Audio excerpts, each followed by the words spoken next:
வணக்கம் நண்பர்களே. குருவிகள் எல்லாம் குச்சிகளை எடுத்துக்கொண்டு வந்து கூடு கட்டும்.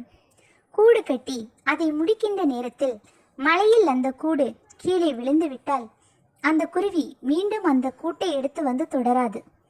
புது கூடு கட்டும். புதிதாக அந்த கூட்டை கட்டி மீண்டும் அதை முடிக்கின்ற நேரத்தில் காற்றில் அது கீழே விழுந்து விட்டால் மீண்டும் ஒரு புது கூடு கட்டும். எதுவரை கட்டும் என்று கணக்கில்லை. கூடு கட்டி முட்டைகளை இட்டு அடைக்காத்து தன் இனத்தை வாழ வைக்கின்ற வரை அது செய்து கொண்டே இருக்கும். ஏனென்றால் அதற்கு தெரிந்தது இரண்டு விஷயம்தான். ஒன்று விடாமுயற்சி, இரண்டாவது வாய்ப்புகள் இன்னும் உண்டு என்ற நம்பிக்கை.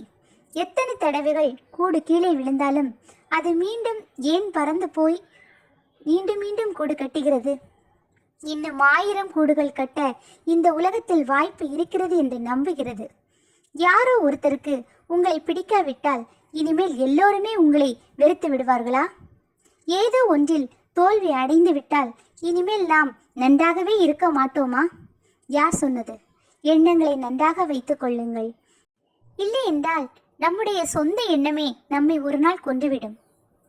எந்த குருவியாவது 5 தடவை கூடு கட்ட முயற்சி பண்ணி 5 தடவைகளும் கூடு பாதியோடு கீழே விழுந்தவுடனே சீ, இனிமேல் வாழ்க்கை முழுவதும் கூடே கட்டக்கூடாது என்று நொந்து போய் நேராக ஹைவே சாலையில் மேலே பறந்து பொத்தூண்டு விழுந்து எந்த குருவியாவது தற்கொலை பண்ணி கிடக்கிறதா?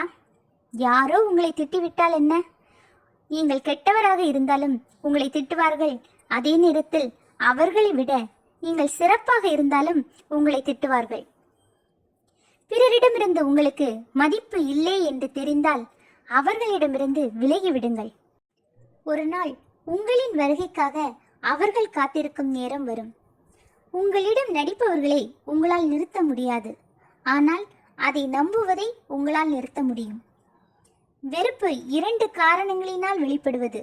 ஒன்று இயலாமை, மற்றொன்று பொறாமை. இதற்கு மருந்து இல்லை. உண்மையானவர்கள் நட்சத்திரங்களை போன்றவர்கள். உங்களை சுற்றி இருட்டாக இருக்கும்போது மட்டுமே அவர்களை அடையாளம் காண முடியும். எனவே நண்பர்களே, தடைகள் நம்மை தடுப்பதற்கல்ல, நாம் தாண்டும் உயரத்தை கூட்டுவதற்கே. நன்றி, வணக்கம்.